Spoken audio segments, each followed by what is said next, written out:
क्या तुम लोगों को पता है कि बल क्या होता है? क्या होता है? ताकत बनाना। बिल्कुल सही है। लेकिन अगर विज्ञान की भाषा में देखें कि इसको परिभाषा में अगर हमको परिवर्तित करना हो तो क्या होता है? ठीक, आज जानते हैं हम लोग क्या होता है। चलो देखते हैं। ये क्या है? दरवाजे को हमने धक्का दिया तो ये क्या हो गया? अपनी जगह से हट गया। फिर इसको खींच लिया तो क्या हुआ? अपनी जगह से हट गया। कुर्सी है ये, कुर्सी को हमने खींचा तो क्या हुआ? और अगर हम ये मेज रखी हुई है, इसको देखो, अगर हम खींच रहे हैं तो क्या हो रहा है? थोड़ा सा हट रही है अपनी जगह से ना, क्योंकि भारी ये बहुत सामान रखा है ना इस पे, तो ये थोड़ा सा हट रही है। और ये दीवार है, ठीक है। दीवार पे अगर हम बल लगा रहे हैं, देखो यहाँ पर अगर हम देखो धक्का दे रहे हैं तो क्या ये अपनी जगह से हिल रही? हम चाहे जितनी तेज धक्का देते ये अपनी जगह से हटेगी? नहीं हटेगी। तो हमने देखा हम सब कहीं ताकत लगा रहे हैं और कहीं तो अपनी जगह बदल रही है, कहीं थोड़ी सी बदल रही है और कहीं बिल्कुल नहीं बदल रही है, ठीक है। तो बल वह धक्का लगाया था या खिंचाव है जो किसी वस्तु का स्थान परिवर्तित कर देता है, करने की कोशिश करता है और कहीं नहीं भी होता है, तो वही बल, ठीक है।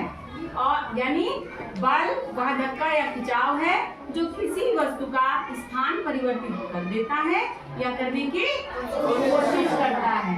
और जो बल होता है उसमें परिमाण और दिशा दोनों होते हैं। यानी कुछ तो उसका जो हम ताकत लगा रहे हैं तो उसका कुछ तो परिमाण होगा, कुछ नाप होगा, और किसी दिशा में लगाएंगे तो परिमाण और दिशा दोनों बल में होती हैं। और अगर हम बात करें उसके मात्रक की तो बल का एसआई मात्रक क्या होता है? न्यूटन होता है।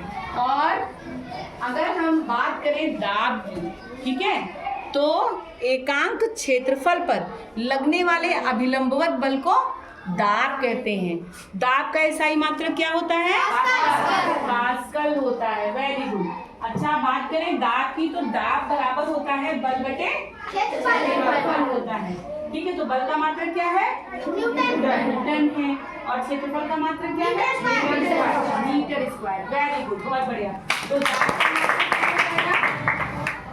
न्यूटन प्रति मीटर स्क्वायर, ठीक है। और अगर हम एसआई का मात्रक देखें कि एसआई पद्धति में दाब का क्या मात्रक होगा? पास्कल होगा, ठीक है। अब यहाँ पर इस सूत्र से हम देख सकते हैं कि बल और दाब में क्या संबंध है और बल और क्षेत्रफल में क्या संबंध है, ठीक है। तो अगर हम इसको देखें बल और दाब, तो दाब बल के अनुक्रमानुपाती है, यानी अगर दाब बढ़ेगा तो बल बढ़ेगा, दाब कम होगा तो बल कम होगा। और जो क्षेत्रफल है और दाब है, ये देखो सीधा सीधा नहीं है ना, बटे में है, तो ये हो जाएगा दाब के व्युत्क्रमानुपाती है, यानी उल्टा। क्षेत्रफल कम होगा तो दाब ज्यादा होगा, और अगर क्षेत्रफल ज्यादा होगा तो दाब कम लगेगा, यानी दोनों में उल्टा संबंध है, व्युत्क्रम है, दोनों का उल्टा संबंध है। तो बल ज्यादा तो क्षेत्रफल कम, और अगर क्षेत्रफल ज्यादा तो दाब कम। समझ में आ गया? तो आगे कक्षा में हम प्रैक्टिकल के माध्यम से देखेंगे कि दाब और बल में कैसे संबंध है और क्या प्रभाव पड़ता है। इतना समझ में आ गया? जी।